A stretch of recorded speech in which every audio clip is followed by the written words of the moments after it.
Bonsoir à tous et bienvenue dans ce premier débat du Tarn pour ces municipales 2020. Il y en aura 4 au total avant le premier tour. France 3 Occitanie a mis en place un dispositif exceptionnel. Et ce soir, avec Laurent Dubois, nous nous intéressons à Grohier. Bonsoir Laurent. Bonsoir Pascal. Grohier, c'est la 4e ville du département et c'est une élection là-bas un peu particulière puisque le socialiste, le maire sortant, qui vient de faire 2 mandats, Claude Fita, ne se représente pas. Alors on va vous présenter tout de suite une carte d'identité de cette ville de Grohier que vous nous avez préparée, Laurent. Grohier, c'est une rivière, le Dadou. Une rivière qui donne sa physionomie à la ville, mais le Dadou a également façonné l'histoire de la commune de 12 618 habitants. Le Dadou a permis le développement de l'industrie du cuir, la mégisserie. Dans les années 80, une crise a laissé derrière elle 160 friches industrielles, mais 80 entreprises emploient toujours 650 personnes. Le chômage a baissé ces 6 dernières années à Grohier. Il est de 8% en 2019, en dessous de la moyenne en Occitanie. Grohier gagne des habitants, plus 6,5% en 5 ans. Mais les seniors sont les plus nombreux, notamment la tranche 65-69 ans. En 2014, les municipales ont placé en tête la liste PS, PC Europe Écologie, avec 40,5% des voix. La seconde place a été décrochée par le candidat du FN, 28,5% des voix. Et finalement, le soir du second tour, c'est le candidat de gauche, Claude Fita, qui l'a emporté. La présentation des candidats se fera par ordre alphabétique et juste avant l'émission, nous avons procédé à un tirage au sort pour déterminer à qui sera posée la première question et quel sera l'ordre de conclusion, c'est-à-dire le dernier message à vous, téléspectateurs. Donc, les règles sont données, la ville est présentée. Laurent, il n'y a plus qu'à commencer ce débat. Eh bien justement, on commence avec Jean-Claude Amalric. Bonsoir. Bonsoir. Vous avez 71 ans, vous êtes investi par La République En Marche, mais vous insistez sur un point, votre liste est sans étiquette. À vos côtés, Blaise Asnard. Bonsoir. À 54 ans, vous représentez la majorité sortante et votre liste est soutenue par l'ensemble de la gauche. C'est assez rare dans notre région. Le PS, le PC, Europe Écologie, la France Insoumise. Avec nous également le Benjamin de l'élection. Bonsoir, Julien Bacou. Il en faut un. Ah, il en faut un. Et c'est vous, 33 ans, et vous portez les couleurs du Rassemblement national à Grohier, mais vous êtes actuellement conseiller municipal à Albi. Tout à fait. 4e candidat, c'est vous, Jean-Luc Catalot, 64 ans, fils d'ouvrier mégissier, ancien rugbyman, ancien pompier professionnel pendant 36 ans en région parisienne. Absolument. Et puis tout d'un coup, vous avez eu le mal du pays, vous êtes revenu pour une retraite qui est active et sportive, c'est le moins qu'on puisse dire, puisqu'on vous connaît à Grohier, vous êtes à la tête depuis 10 ans du Sporting Club Grohier-Toi Omnisport, c'est plusieurs disciplines sportives. Et puis, votre candidature, elle se veut apolitique, je dirais quand même qu'on peut vous étiqueter plutôt au centre. Et puis, juste en face de vous, Jean-Luc Joly, 54 ans. Vous êtes petit-fils de mégissier, vous concernant, fils d'institutrice, m'avez-vous dit. Vous êtes né à Lavore, mais Lavore, ça ne vous plaisait pas trop. À l'âge de 3-4 jours, vous êtes venu à Grohier, vous ne l'avez plus quitté. Vous êtes également gérant de 5 centres de contrôle technique dans le Tarn. Et puis, vous aussi, vous êtes sans étiquette, mais vous avez été quand même conseiller municipal de l'ancien maire Jean Picarel, qui était plutôt à droite. Voici pour la présentation, un thème a été choisi, Laurent, pour cette ville de Grohier, revitaliser Grohier. Revitaliser Grohier, notamment le cœur de ville, comment le faire rebattre en taux de commerce vacant de 39%. Alors, vos solutions, Blaise Asnard. Mais je pense que la revitalisation, ça passe d'abord par un projet de territoire. Quand je dis un projet de territoire, ça veut dire qu'il faut rassembler toutes les forces vives que nous avons. Nous avons aujourd'hui une activité économique qui on dira, éblouit et en ce moment, et qui... Oui. Excusez-moi. Donc l'activité économique pour ce nous centre-ville. Nous avons une très bonne activité économique et aujourd'hui, nos produits gravitent dans le monde entier. C'est vrai que le luxe est quelque chose qui permet à Grohier de rayonner. Parce que le cuir est revenu. Le cuir est revenu. Le problème, c'est qu'on ne le dit pas. Une des difficultés qu'a notre territoire, c'est que nous avons de l'activité. Nous avons aujourd'hui de belles entreprises, de belles pépites. On est quand même le 3e bastion du département. Par contre, on ne le sait pas. Donc, redonner un petit peu de boost à notre ville, c'est communiquer sur notre savoir-faire, communiquer sur tout ce que nous avons. C'est vrai que le cœur de ville, La crise nous a quand même laissé entre la rue Panessac et la place Jourdain, il y a toujours des maisons vides. Toujours des maisons vides, mais n'oublions pas que l'historique nous a quand même laissé 3000 emplois en moins, 2500 habitants en moins. On en reprend, c'est pas chaque année, on en reprend, en plus 6,5%, ça a été dit. Mais je trouve que pour revitaliser tout ça, seul, on ne peut pas le faire. On a besoin de nos partenaires. Il y a peut-être une question d'emploi aussi, puisque quand on voit le taux de chômage, et on va se mettre d'accord tout de suite, du taux de chômage au sens de l'INSEE, donc il est de 21,6% en 2016 à Groyer, c'est quasiment 2 fois plus que la moyenne nationale. Jean-Luc Geôlier, je sais que c'est quelque chose d'important pour vous, les entreprises, l'emploi. Les entreprises, d'abord parce que je suis entrepreneur. Alors, d'abord, je voulais vous dire bonsoir, madame, et bonsoir, messieurs, dames. Les entreprises, c'est important, oui, parce que je suis entrepreneur, effectivement. L'emploi, c'est très important sur Groyer. Ce que je voulais d'abord, c'est vous remercier de poser cette question sur l'état de Groyer, en fait. C'est ce que ça se Oui, c'est la question de départ. Puisque effectivement, depuis 12 ans, la mairie de Groyer est dans un piètre état, quoi.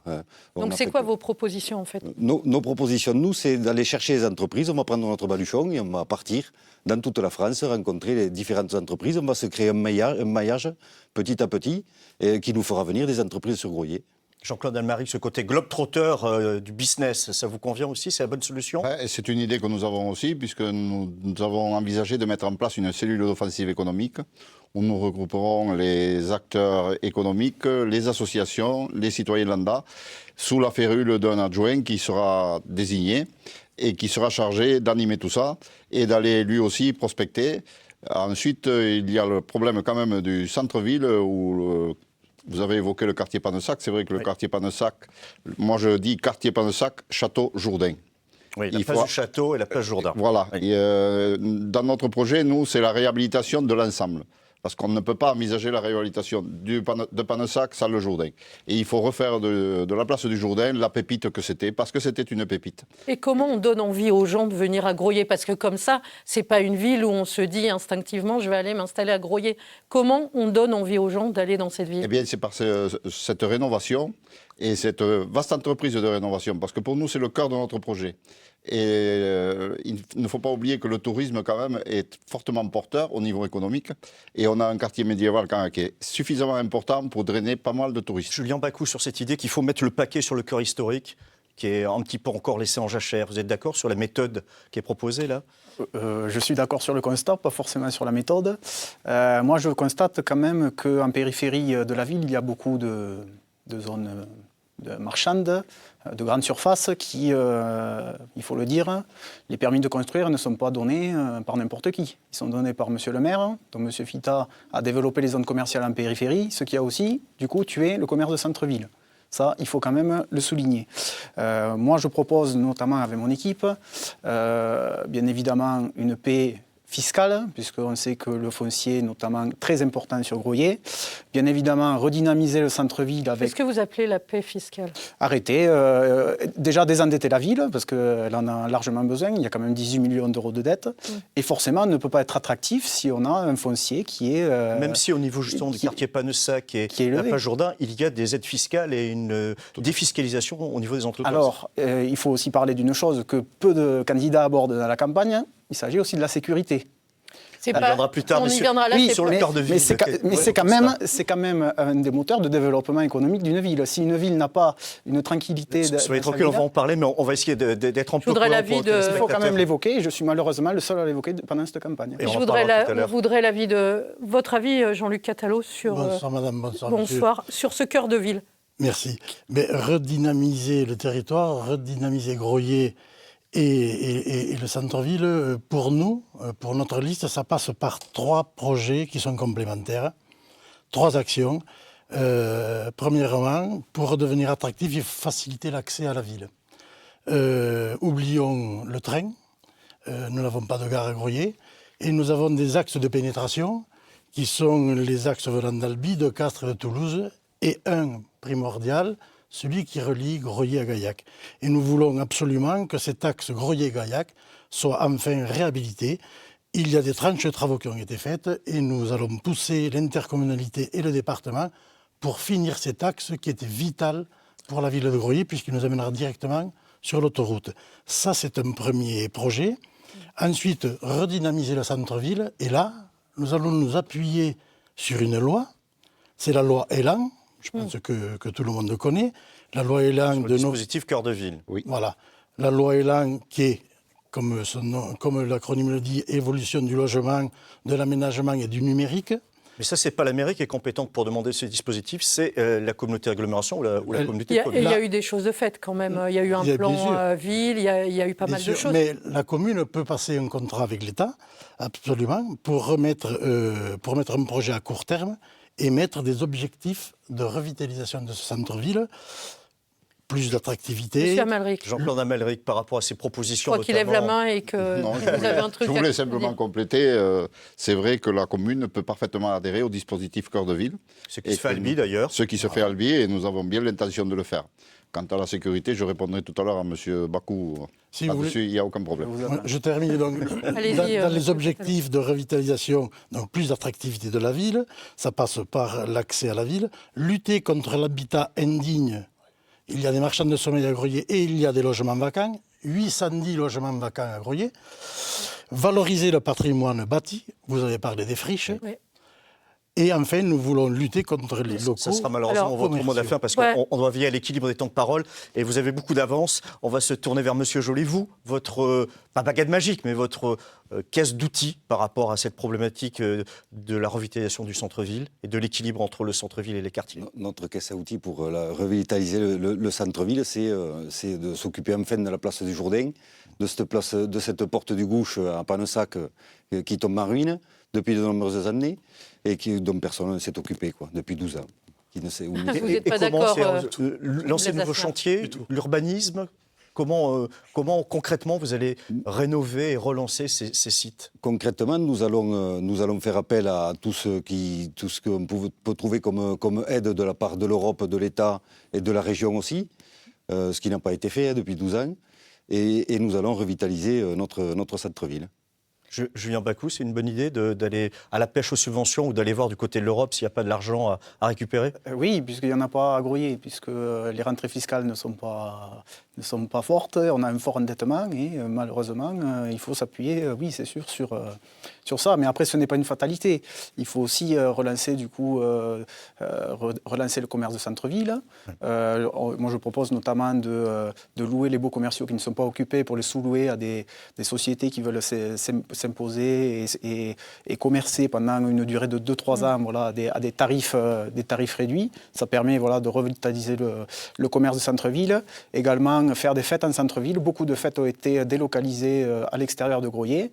Beaucoup de gens, du coup, ne se déplacent plus.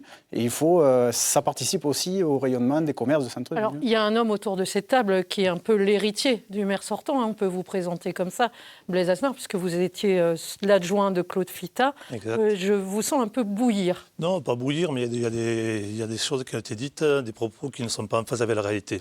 Donc déjà, la compétence économique, c'est une compétence agglomération. Groyer participe, mais elle est aglo. Ça a été transféré. Ensuite, concernant la porte du Gouche, ça fait 6 ou 7 ans qu'on y travaille dessus. Le temps de mettre tous les partenaires autour de la table. Aujourd'hui, on a un bailleur social qui s'appelle Tarn Habitat, qui ça a été signé, va attaquer les travaux, où il y aura donc 8 logements à la location et 4 à la vente. Il faut savoir qu'on s'est battu pendant des années pour aller chercher du Tirori, aux alentours de 700 000 € d'aide. On sait que c'est une opération compliquée, mais nous, la collectivité, on s'occupera de tout ce qui est aménagement extérieur. Par contre, le bailleur social, avec l'État et avec tous les partenaires, s'occuperont de la rénovation de la porte du Gouche. On veut impulser. Vous avez attendu le 2e mandat avant de vous en occuper, parce que ça fait 6 ou 7 ans. Mais on y travaille. On y travaille. Oui, vous avez attendu le 2e mandat, ça fait 12 ans que vous êtes là. La difficulté, c'est être éligible aux aides. Et les aides, ce n'est pas en faisant un maillage qu'on les a. C'est en travaillant en partenariat avec toutes les personnes. Donc on a Amalric, qu'est-ce que vous pensez? J'entends quand on me dit que c'est la communauté d'agglo qui a la compétence développement économique. C'est tout à fait vrai, mais ça n'empêche pas d'avoir des initiatives locales. Non. Et à nous de nous battre aussi au sein de la communauté d'agglo pour aller porter et chercher le poids nécessaire à favoriser les investissements sur Groyer. Ouais. Ensuite, les aides, je sais qu'il y en a, mais on peut aussi construire des projets avec le privé. Il n'y a rien qui l'empêche. La main tendue au privé, là. Qu'est-ce que vous en pensez? Des projets partenariats public-privé sont à prendre en compte. Ça peut tout à fait se réaliser. et ça peut être porteur si, bien évidemment, le partenariat public-privé est bien réalisé et que ce soit du gagnant-gagnant. Il faut qu'il y ait une charte de bonne conduite entre les deux. Et nous, pour notre part, déjà, j'ai mandaté quelqu'un au sein de l'équipe qui commence à travailler et à rechercher des produits de ce côté. Vous n'entendez pas le surréaction, déjà vous êtes au boulot, c'est bien. Autre Si chose, jamais, il faudra être prêt très vite parce qu'il y a des choses à faire. vous dites on doit faire venir des gens, on doit faire venir des entreprises pour créer de l'emploi. Sauf qu'il y a un chiffre, alors aujourd'hui à Groyer, c'est qu'il y a plus d'emplois disponibles que d'actifs. Donc, je demande à M. Joly, vous donnerez votre explication. Comment il y a plus d'emplois que d'actifs? Comment on les fait venir, ces actifs? En sachant, et je redonne le taux de chômage qui est important, 21,6%. Oui, c'est un fort taux de chômage. Et comment on fait venir les gens pour... C'est plus que le double. Oui, mais même si ça bougeait depuis quelques temps. Ces chiffres de 2016. Ouais, comment on fait venir les gens pour... Du travail, il y en a. On leur facilite l'installation avec des exonérations ou des aides, tout simplement. Donc Julien Bacot. c'est une bonne idée là, de sortir le portefeuille? Moi, je vous dis, on déclare la paix fiscale aux gens pour qu'ils viennent Non, mais s'installer. les inciter à venir en donnant des... Les impôts fonciers sont... Des exonérations il suffit fiscales. d'aller voir les gens chez eux. Je fais du porte-à-porte depuis 3 semaines. Les choses qu'on me parle, c'est la voirie qui est dans un état pitoyable, les impôts fonciers qui sont à un état limite du supportable. Les gens ne peuvent pas s'installer à Groyer. Mais sur l'idée même qu'il faut C'est être quoi la paix incitatif. fiscale, Julien Bacot? Ça m'intéresse de c'est comprendre. arrêter de taxer les gens et de gérer les impôts des Groyetois à bon escient. Chaque euro d'argent public doit être dépensé à bon Bien, escient. Les gens n'ont plus le consentement à l'impôt et je suis désolé de le dire, ça ne peut pas rendre la ville attractive. Alors juste pour rebondir sur deux choses. Alors, je reviens tout à l'heure, vous avez demandé pourquoi la Groyer est une ville où c'est qu'il y a plus d'emplois que d'actifs. Oui. On se retrouve aujourd'hui avec un ensemble d'un tissu industriel où la proposition d'emploi n'est pas en phase avec la demande. Résultat des courses, je travaille moi dans une entreprise industrielle depuis 32 ans, donc j'ai vu l'évolution sur Groyer. 70% de l'entreprise où je travaille ne sont pas de la commune. Pourquoi? Parce qu'on n'a pas aujourd'hui la formation qui est en adéquation avec la demande. Donc là, il y a un très gros travail à faire avec les jeunes.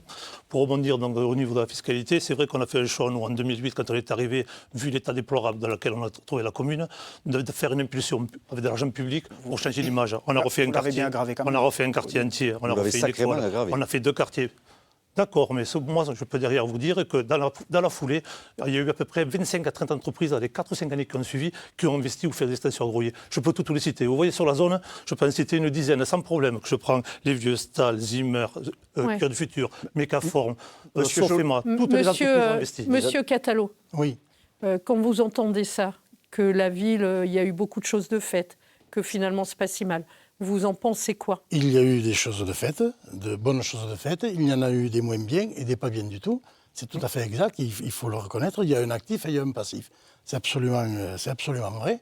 Dire le contraire serait faux. C'est ce que vous dites, Monsieur vous dites Joly, le contraire. par Monsieur rapport Joly. à cette idée qu'effectivement, il y a quand même des choses qui ont été impulsées et qu'il faut peut-être continuer dans le même mouvement. Est-ce que si vous êtes élu, vous allez quelque part continuer l'action de la majorité sortante? Non, on ne va pas forcément continuer. On va continuer certaines actions peut-être, mais pas toutes les actions, certainement pas. Nous, ce que nous avons constaté, c'est qu'en 2008, quand Jean Picarel a arrêté, il y avait un certain taux d'endettement qui était de 926 € par habitant. Aujourd'hui, l'endettement par habitant est de 1437 €. Voilà. Alors, 15e monsieur ville, la Aznar, plus endettée. Jean-Claude Amaric, sur cet endettement... attendez, il me faut terminer quand même. Ne Alors, je racontez vous pas explique qu'il y a un n'importe temps quoi. de parole qu'on Oui, j'ai bien respecte. compris Donc qu'il y a c'est un temps de pour parole, ça mais ça fait rien. Je veux au moins dire ce que j'ai à dire. De 926 € passés à 1437 €, c'est quand même une augmentation conséquente. Vous ne pouvez pas dire que ça n'a pas eu lieu. Ne racontez pas n'importe quoi. Et que ça n'a pas un impact sur le pouvoir d'achat des tout est gens. noté. Pas n'importe quoi. Tout est noté Jean-Claude sur- Almalric, par sur rapport, le site, on ne va pas sur vous le transformer site en juge de paix, Bercy. mais votre point de vue à vous sur cette pression fiscale, est-ce que vous aussi, vous avez les mêmes chiffres que M. Joly ou pas? J'ai les mêmes chiffres, bien sûr. De toute façon, c'est des chiffres INSEE, donc personne ne peut les contredire. Bercy, c'est Bercy. Bercy. Alors, Bon. Cela dit, Oui, allez-y. Allez-y. Cela dit, bon, moi, l'endettement ne me gênerait pas s'il y avait un retour sur l'emploi. Dès lors qu'on s'endette d'1 € et qu'on crée un emploi, moi, ça ne me gêne pas. Or là, il y a un fort endettement, mais il n'y a pas le retour sur l'emploi. Parce qu'aujourd'hui, nous avons quand même plus de 900 chômeurs catégorie A. Donc ça, c'est dramatique. C'est dramatique. Et je ne sais pas... franchement, même avec le processus territoire zéro chômeur, si on va arriver à endiguer cela, nous, on va y adhérer. Si nous gagnons, Julien nous Bacou, tirons. par rapport à cette idée qu'effectivement, il faut trouver un levier pour créer de l'emploi. Quelle serait à vous votre option, votre solution par rapport à cette création d'emplois Il n'y a locaux? pas forcément que l'industrie qui crée des emplois. Il y a aussi l'artisanat local qu'on peut privilégier dans les marchés publics notamment. Il y a le commerce de centre-ville, les commerces de bouche qu'on peut aussi développer à travers les propositions qu'on fait. Il n'y a pas que l'industrie agroyer. Il y a eu un passé industriel et maintenant il y en a encore. Mais il faut aussi développer d'autres sources d'emploi tout simplement. Jean-Claude Catalo, Jean-Luc Catalo, Jean-Luc Catalo, oui Jean-Claude, Jean-Luc, quelle autre chose développer pour faire venir de... Alors, justement, vous l'avez dit à juste dit tout à l'heure, il y a plus d'emplois que d'actifs. Donc l'emploi, il est là. Il faut faire venir des actifs sur la ville. Il faut faire venir des nouveaux habitants. Et justement, quand je parle de lutter contre l'habitat indigne et contre les vacances de logement, nous allons aider les propriétaires de logements à monter des dossiers pour réhabiter leur logement. Nous allons lutter contre l'habitat indigne. Nous allons faciliter l'accès de la ville, j'y reviens, il est très important. Nous espérons que toutes ces mesures feront revenir des nouveaux habitants, des habitants dans le centre-ville, mais aussi dans les quartiers périphériques. Et ces habitants qui seront là auront un emploi sur place. Et si nous avons de nouveaux habitants, on peut penser que nous avons le potentiel de consommateurs qui va augmenter. Si la ville redevient attractive et que la consommation repart, d'autres commerçants viendront. C'est inévitable. Je dirais que c'est mécanique. Quelqu'un qui va voir qu'à Groyer, l'attractivité repart, le commerce repart, il va Monsieur Joly, par rapport à cette idée qu'effectivement, il suffit de développer l'emploi en rendant la ville plus attractive, est-ce que ça passe aussi par un certain nombre de structures, de services publics, de politiques culturelles, faire en sorte que Groyer ait une meilleure image, soit une plus grande vitrine? Il y a eu dernièrement Plasticien qui a fait une exposition très intéressante à Groyer, qui a eu un vrai succès, une dimension nationale. Est-ce qu'il faut aussi mettre ce booster-là sur la fusée Groyer? Oui, tout à fait. Nous l'avons marqué d'ailleurs dans notre programme. Nous n'allons pas oublier la culture, effectivement. Avec des propositions ou des pistes que vous pouvez nous donner peut-être? Des pistes, nous allons proposer un espace permanent d'exposition pour des artistes, de nouveaux artistes, de jeunes artistes. Et nous allons faire tout un tas de choses que nous avons proposées dans le programme. Jean-Claude Amalric, il reste 40 secondes du débat. Après, c'est court, on vous l'avait dit. Quelques mots sur la culture. Vous avez un peu de retard en temps de parole, allez-y. Absolument. Contrairement à ce qui est véhiculé, la culture est un vecteur aussi économique important. Et nous, dans notre programme, donc, la revitalisation de Pannesac, c'est aussi la culture parce qu'il y a l'hôtellerie du Lion d'Or, il ne faut pas l'oublier. Et nous avons un lycée professionnel, il ne faut pas l'oublier. Il en manque en général, par contre. Oui, ça je sais qu'il manque le lycée d'enseignement général, ça fait 20 ans que je le dis. Mais bon, et avant moi, il y en a d'autres qui l'avaient dit. Mais avec des sections qui marchent très bien, notamment en joaillerie. Et nous avons choisi, nous, de mettre à disposition des jeunes qui sortiront de là avec leur diplôme, plutôt que de les voir partir vers Paris, les installer dans le quartier Pannesac et ainsi revitaliser la zone touristique de Pannesac. Merci.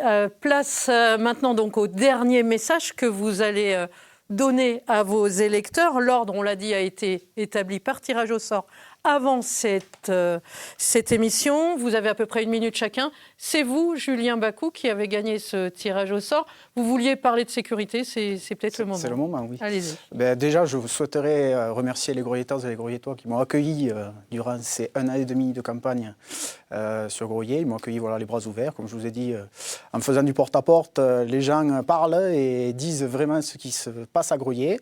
Ils n'ont pas des œillères, ils voient vraiment que... la sécurité, on n'en a pas forcément parlé, mais explose, il faut le dire.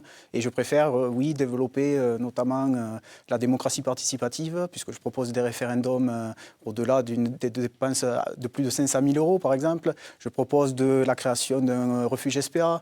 Et je veux que Groyer ait une autre image et que, elle sorte du marasme économique dans lequel elle est. Après 12 ans de gestion socialiste, que ce soit ça a été un laxisme budgétaire, un laxisme aussi sécuritaire. Donc après, je dirais aux électeurs, beaucoup d'électeurs en 2014 ont fait confiance à des maires Rassemblement National, notamment en Occitanie. il est peut-être le temps que ça se passe à Ça Groyer. sera votre mot de la fin. Le Sorbier est impitoyable. Vous avez consommé votre minute. Monsieur Joly, c'est à votre tour. Bien, moi, je voudrais d'abord vous remercier de faire parler de Groyer à la télévision, parce qu'on n'en parle pas suffisamment. Bon, on en parle souvent sur France 3 Tarn le soir à 18h53. Oui, mais on n'en parle jamais assez. Ouais. Voilà. Donc je voulais vous remercier pour ça. Et ce que je voulais dire aux Groyetoises et aux Groyetois, c'est absolument de ne pas vous tromper dès le premier tour, de voter utile. Voilà, je ne vais pas prendre une minute, je ne vais pas vous parler pendant... Vous avez dit l'essentiel. Voilà, merci. Et je rappelle donc qu'on vote les 15 et 22 mars. C'est important quand même de le dire. Monsieur Asnard, Blaise Asnard, c'est à vous. Donc, maintenant pour le dernier message. Alors le message, c'est vrai que nous avons une équipe de la gauche rassemblée, avec la société civile, une liste ouverte. Une liste aussi que nous avons mis dans 3 triptyques. Le projet construit autour de la solidarité, de l'opération durable et surtout de la citoyenneté. L'objectif est de travailler ensemble. Il ne faut pas se tromper parce que si on n'arrive pas à rassembler toutes les forces vives du territoire, on n'y arrivera pas. C'est vrai que la formule elle est facile, seul on va très loin, on va vite et ainsi de suite, mais ensemble, tous ensemble on ira très loin, d'accord. Mais n'empêche que sans s'appuyer sur ses partenaires et avec une co-construction, on arrivera à faire des choses intéressantes. Donc j'ai espoir que les Groyetois, le 15 mars, ne se tromperont pas, ils voteront pour Groyer, parce que c'est le cas. Merci. Jean-Luc Catalo, c'est à Mais vous. tout d'abord, je voudrais moi aussi remercier FR3 de nous avoir offert cette tribune. C'est toujours très valorisant de parler de notre ville, de parler de Groyer. Ce que je veux dire, c'est que notre liste Groyer Ensemble est une liste citoyenne qui regroupe un panel très large de personnes. Et toutes ces personnes n'ont aucun dessein politique ou d'arrière-pensée de quoi que ce soit. Leur seule pensée, c'est qu'ils vont s'impliquer et ils veulent s'impliquer pour Groyer avec un projet cohérent, réaliste et surtout nous avons une ligne rouge, c'est de ne pas augmenter la dette. Tout notre projet a été bâti là-dessus. Chaque fois que nous faisons un projet, nous regardons comment nous pourrons le financer et surtout, le fil rouge, ne pas augmenter la dette. Et je puis assurer les Groyetoises, Groyetois et la ville de Groyer que nous mettrons toutes nos forces, toute notre énergie pour la ville et rien d'autre. Voilà, je vous remercie. Jean-Claude Amalric, pour ce mot de conclusion donc, Donc, aux je suis électeurs donc de le Groyer. dernier. Oui, le dernier, c'est le mot de la fin. Donc, merci à vous aussi de nous avoir reçus. Évidemment, comme mes collègues, j'aime bien qu'on parle de Groyer, surtout en positif, parce qu'il nous arrive parfois d'en parler en négatif.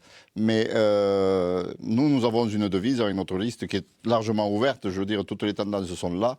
J'ai accueilli des personnes qui m'ont surpris, d'ailleurs, en venant me voir. Bon, ben, très bien. Alors, nous, on a une devise, c'est écoute, dialogue, action. C'est-à-dire Triptyque. On écoute les gens, Oui. on discute, et puis on passe à l'action. Et ce sera notre devise tout le long du mandat. Et l'intérêt général prévaut, seul l'intérêt général prévaudra, rien d'autre. Qui est l'héritier de Claude Fitas, c'est vous? Les Asnard? Oui, exact. C'est vous, vous représentez donc le sortant, on est d'accord. Hein. Et je repars avec une équipe renouvelée à 60%. Voilà. Ok. Merci messieurs, en tout cas, d'avoir été avec Merci nous à pour vous. Merci à vous. ce débat toujours passionnant, en effet, et Et intéressant. courtois. Ça s'est Oui, fait, c'est vrai, et très On courtois. n'a rien vu voler aucun objet à travers Non, le vous studio. n'avez pas le droit de prendre des objets pour rentrer en studio, Laurent. C'est important. Merci à vous tous, C'est pas le en but tout cas. recherché. Ce débat est terminé. Vous pouvez dès maintenant aller sur Internet, le retrouver en replay sur le site de France 3 Occitanie. D'ailleurs, comme tous les débats que vous avez vus déjà ou que vous allez voir dans les prochaines semaines. Et il y a également, Laurent, l'actualité politique, les municipales, votre blog politique avec Oui, Patrick qu'on Noviello anime. sur France 3 Occitanie. En flux tendu, tous les jours, quasiment heure par heure, enfin dès que c'est possible. Vous pouvez retrouver l'actualité des municipales, anecdotes, Oui. interviews, décryptage. Ça se passe chez nous. Et on se retrouve, nous, pour une nouvelle soirée débat. Ce sera mercredi prochain pour une soirée 100% Tarn avec Albi à 21h pour 1 heure de débat. Et ensuite à Gaillac. Très bonne soirée avec nous sur France 3.